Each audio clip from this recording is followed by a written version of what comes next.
আপনার সন্তান আপনার কাছে সবচেয়ে বেশি কী চায় জানেন? সময়।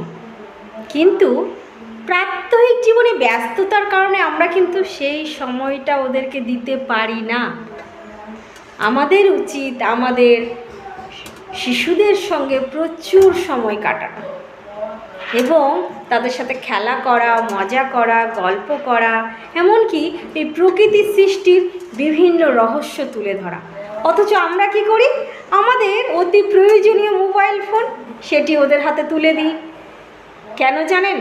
নিজেরা মুক্তি পাওয়ার জন্য। এতে আমরা সাময়িক মুক্তি পাই ঠিকই, কিন্তু আমাদের সন্তানদের আমরা মোবাইল অ্যাডিক্টেড করে দিই। এর ফলে আমাদের ভবিষ্যৎ প্রজন্ম কিন্তু বিপথে পরিচালিত হচ্ছে। ভাবুন, এবার আমাদের ভাবার সময় এসেছে তো।